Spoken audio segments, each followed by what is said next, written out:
Aleluia, graça, paz, que coisa boa, né? Acordar mais um dia na terra dos viventes e sermos sal e sermos luz nesse lugar que é maravilhoso. Bendito Deus, muito obrigada.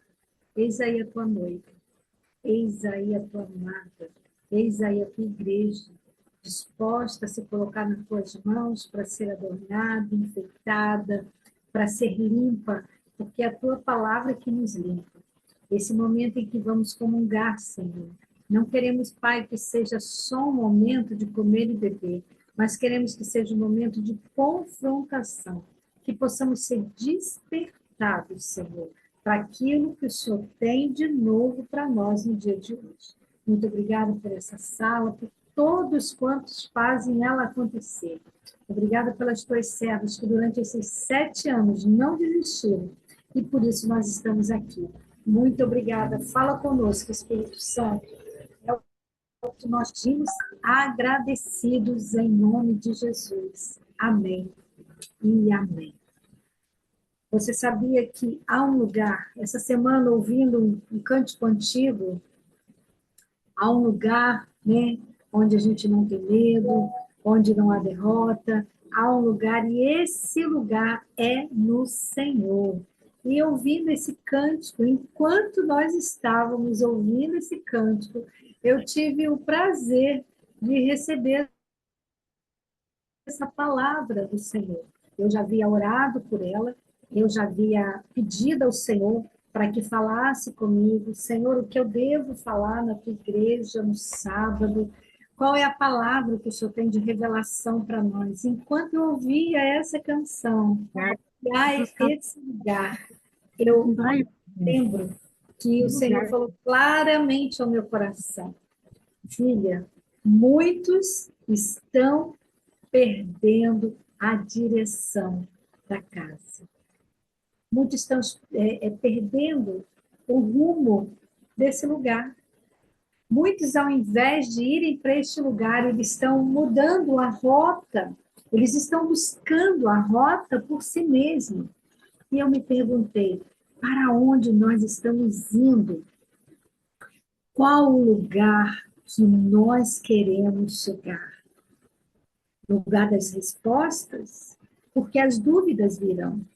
Haverá muitas dúvidas no nosso decorrer da nossa existência, da nossa vida, em diferentes fases, em diferentes níveis.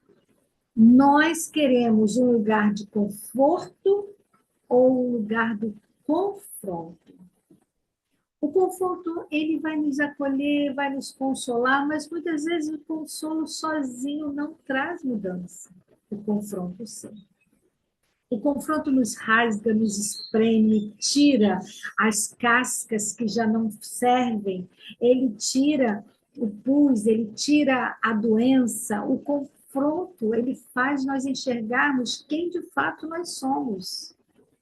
Para onde nós estamos indo quando perdemos a esperança e mudamos a rota por nós mesmos? Você já parou para pensar nisso?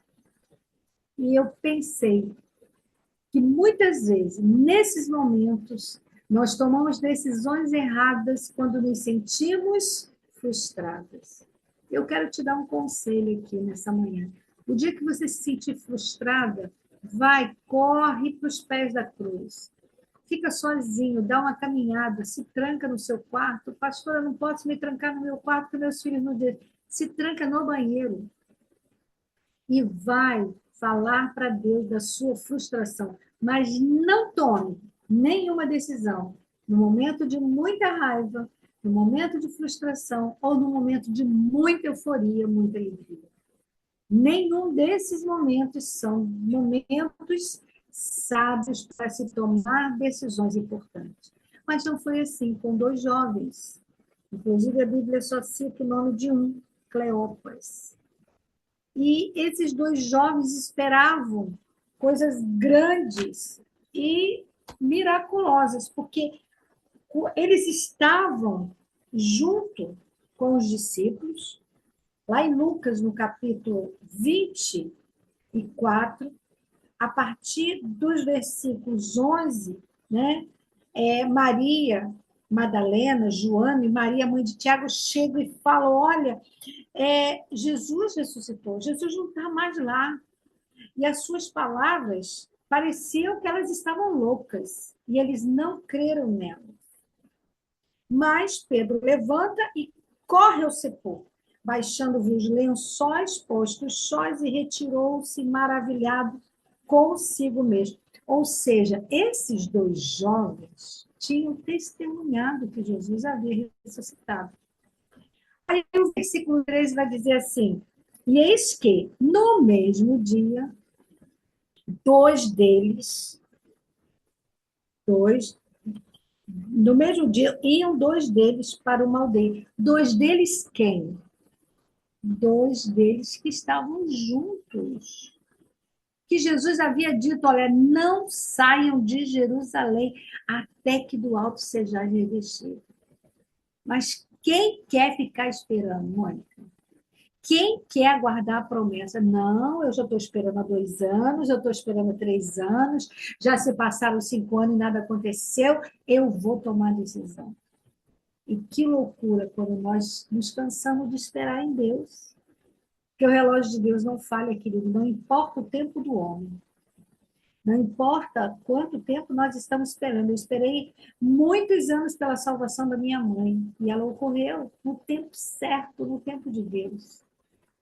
E aí aqueles dois jovens saem de Jerusalém, do lugar que não deveriam sair, mudam a rota da sua vida e vai falando sobre tudo aquilo que aconteceu naqueles dias. E aí, a misericórdia de Deus ela é tão grande que mesmo nas nossas maluquices, nas nossas coisas erradas, o Senhor nos alcança. O Senhor nos alcança quando estamos até no erro. O Senhor nos encontra no lamaçal do pecado. Enquanto aqueles dois jovens iam caminhando, chega alguém. E Jesus olha para aqueles dois jovens e pergunta: o que está acontecendo aqui? E uma coisa, querido, que eu sempre vem ao meu coração: quando nós estamos frustrados, nós não discernimos quem é Jesus. Nós não discernimos quando é Jesus falando comigo e com você na palavra. E Jesus chega e aqueles moços não discerniram que era Jesus. E Jesus pergunta: por que vocês estão tristes, caminhando? O que vocês estão falando? E eles perguntam: olha, você está em Jerusalém, não tá sabendo desses alvoroços? E aí ele conta, né, a respeito do Nazareno, do próprio Jesus, né, do próprio Jesus. E como os principais sacerdotes o entregaram, né, à condenação da morte e o crucificaram. E aí Jesus, né, olha para aqueles homens e pergunta: como vocês são tolos, como vocês são tardios de coração para crer em tudo que os profetas disseram. Está no versículo 25. E aí Jesus usa a dúvida deles e começa a explicar-lhe, né? Não convinha que o Cristo padecesse essas coisas e entrasse na tua glória? Vocês esperam algo da terra, eu tenho algo do céu para vocês. E começa por Moisés e todos os profetas e começa a explicar-lhe as Escrituras. Será que nós estamos dispostos a ler as Escrituras para conhecer a verdade do nosso destino? Para conhecer qual é a nossa rota, qual é o nosso rumo, qual é o destino da nossa existência? Queridos, eu fiz muitos planos para essa idade que eu estou. Aprove o Senhor dizer não. É tempo de aquietar a tua alma. É tempo de ficar parado. Mas tudo bem, eu mudo o cenário, eu mudo a paisagem, eu mudo a beleza do lugar para você ficar parado. Você tem uma missão. Sua missão está dentro da sua casa. Você não está fazendo para o seu marido. Você está fazendo para mim.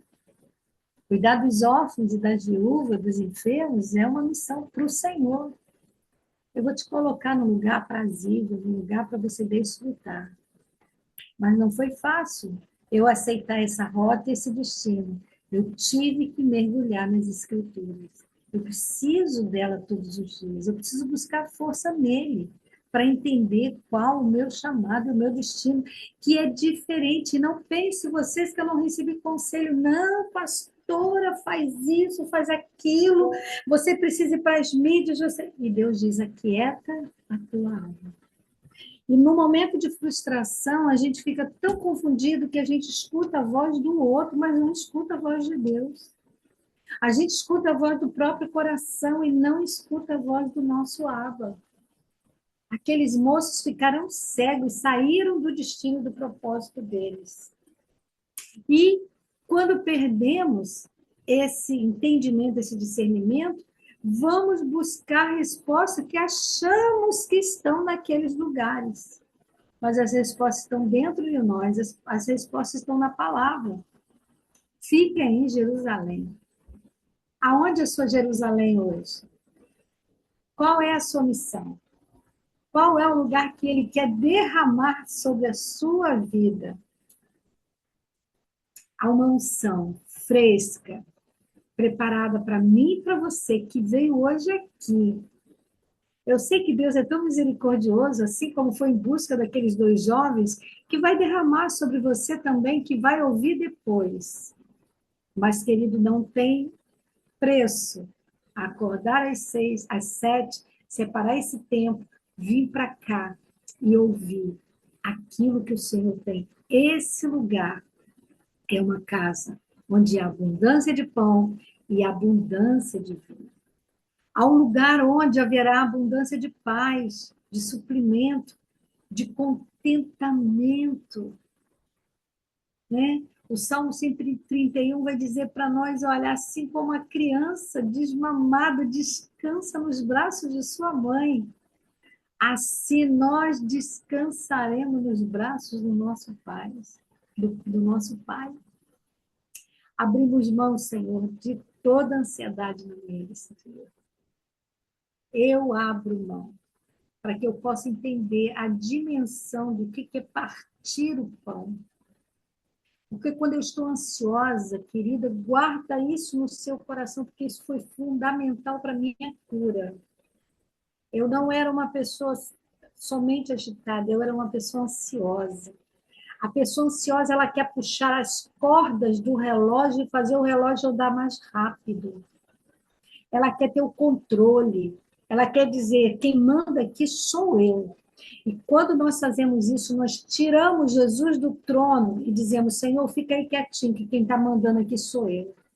Olha que deselegante isso. Olha que feio nós fazemos. E quando o Espírito Santo soprou isso de forma amorosa no meu coração, você me tira do controle quando você fica ansiosa. E você fica doente, você fica com taquicardia. A sua pressão altera. Você não muda a circunstância, você faz mal a você. Você libera tanto cortisol sobre o seu corpo que você não consegue controlar nada, nem a sua saúde. E a ansiedade é dizer para Deus: o Senhor não é bom. Aí, quando ele soou isso no meu ouvido, meu coração se enterneceu. Eu disse: não, Senhor. É o que eu mais digo o tempo todo, mesmo quando eu não te conhecia, de que o Senhor é bom. Pois quando você fica ansiosa, você está dizendo para o mundo espiritual que eu não sou seu bom pai. E aí eu falei, não, então eu não quero ser ansiosa. Me ensina a descansar. E Deus me mostra sempre um bebezinho descansando nos braços da sua mãe. E muitas vezes eu chamo Jesus para caminhar na praia comigo. E ele vai de braços dados, eu posso deitar minha cabeça no ombro dele, eu respiro junto com ele, eu dou risada, eu dou gargalhada. Às vezes Jesus brinca de pique, esconde comigo, e a gente se deleita, né? Se deleita com o Senhor. Eu quero te animar a dizer, Senhor, eu não duvido de ti. Por isso eu entrego toda a minha ansiedade, porque Ele é tudo para nós. O que gera, né? O que gera sair do caminho e mudar a direção. Quais são as consequências? Perder tempo, porque aqueles moços caminharam quase que a noite toda, caminharam uma distância muito grande, e quando chegaram lá, que viram que era Jesus, tiveram que voltar de onde eles não deveriam ter saído. Ou seja, gera obstinação, falta de paz porque eles estavam inquietos, frustração e, sobretudo, cegueira espiritual. Não tem coisa mais triste do que ter a Bíblia aberta e não discernir o que você está lendo. Ter a Bíblia aberta e não entender o que Deus está falando. Porque é cego espiritualmente. Tem olhos e não vê. É como aqueles que seguem os ídolos. Tem olhos e não veem, tem boca e não fala, tem ouvidos e não ouve. Assim são os ídolos. Não são respostas para nós. Eles não perceberam que o amado estava ao lado dele. Eram cegos espirituais, eram surdos espirituais, não tiveram entendimento, não tiveram discernimento nem sabedoria. Até que ele chega ao seu destino e insiste a Jesus que fique ali, que durmam com eles, que descansem ali. E aí, Jesus entra naquele lugar e senta com eles, porque era costume dos judeus. Sempre que um visitante, um forasteiro chegasse, dava algo para lavar os pés, lavar as mãos e dava-lhe pão para comer. E aconteceu o versículo 30, que estando com eles à mesa, ele toma o pão e ele parte o pão. Ele abençoa esse pão e entrega para eles. E eu quero agora entregar este pão que está aqui na nossa mesa e dizer: Senhor, abençoa este pão que todos nós temos diante de nós. Santifica-o, porque sabemos que ele é trigo, ele é água, ele é ovo, ele é pão da terra. Mas quando ele entrar em contato com o nosso corpo, ele passa a ser pão do céu. Ele tem o poder de perdoar os nossos pecados, de sarar nossas enfermidades, porque representa a própria vida de Jesus. Senhor, eu consagro a Ti este cálice. E eu profetizo, Senhor, que agora aos nossos olhos ele é apenas suco da uva, suco da videira. Mas quando entrar em nossos corpos, ele se torna o próprio sangue do Cristo ressurreto, o sangue que foi derramado para a remissão dos nossos pecados. Ele trará cura, saúde mental, ele trará, Senhor, libertação de dores, de lutos não fechados. Ele trará, Senhor, cura da nossa alma. Pai, eu profetizo que este pão e este cálice é o corpo e o sangue da nova aliança, que está no Senhor. E Jesus pagou esse preço para que hoje nós pudéssemos livremente dizer: ora vem, Senhor Jesus. Porque todas as vezes que comemos do pão e bebemos do cálice, anunciamos a tua morte e declaramos que o Senhor há de voltar. Por isso eu abençoo os meus irmãos que comerão deste pão, porque eles já foram santificados, já reconheceram que erraram a rota e não querem ficar ali no destino errado. Eles querem voltar ao chamado, voltar à missão, voltar ao propósito. Por isso nós, Senhor, tomamos agora este pão e comemos em memória do Senhor. Comamos, queridos.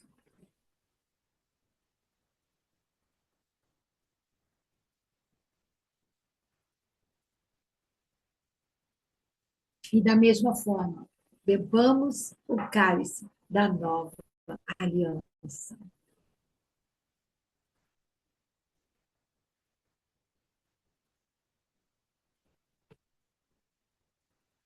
Que coisa tremenda.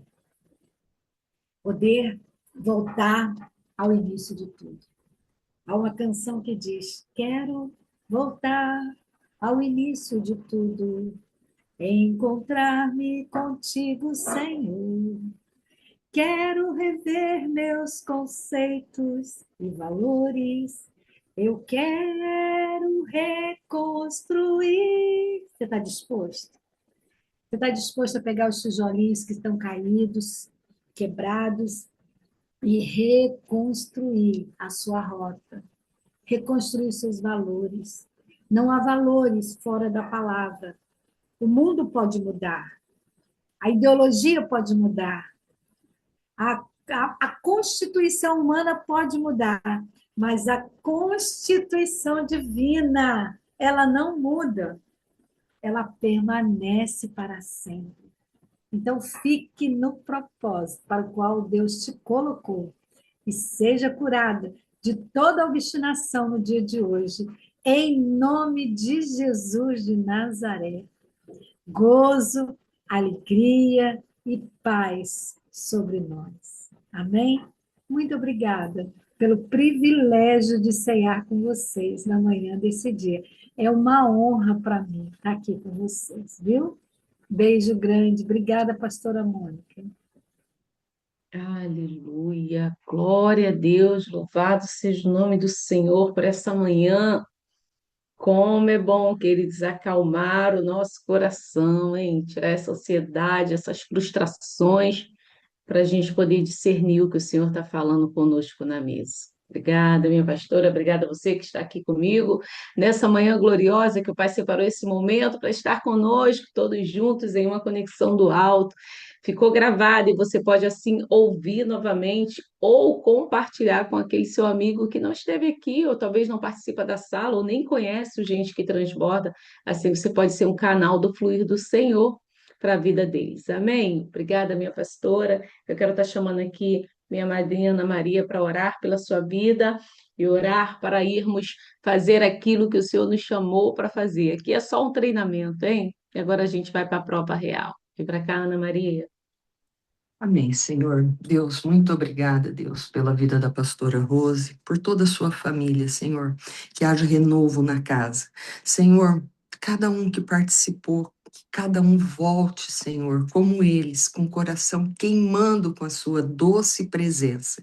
Senhor, permaneça conosco. Ai, Espírito Santo de Deus, como é bom termos esse tempo tão precioso na sua presença. Senhor, que tudo aquilo que foi ministrado, que tudo aquilo que foi profetizado se realize no dia de hoje. Deus, o que seria de nós sem a tua presença? Fica conosco, Espírito Santo. Senhor, abençoa todas as vidas aqui representadas. Senhor, nos acompanhe, Senhor. Não nos deixe dar nem meio passo sem a tua presença. Abra os nossos olhos, Deus. Nós queremos mais e mais da tua presença.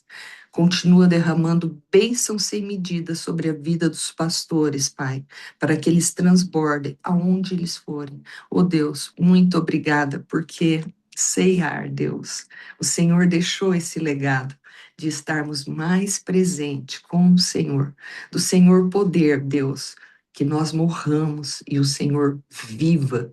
É para isso, Deus, é para lembrarmos que o Senhor é um Deus vivo, que o Senhor é um Deus poderoso, que o Senhor é grande e muito bom o tempo todo. Permanece conosco, Deus, em nome de Jesus. Amém, amém e amém. Amém. Amém. Glória a Deus. Seja você abençoado. Um ótimo dia para você, família do Transbordo. Eu amo estar nessa sala. Obrigada por estar aqui mais um pouquinho. E amanhã estaremos juntos, se assim o Senhor nos permitir. Beijo grande. Obrigada, minha pastora. Obrigada, Lila. Até amanhã.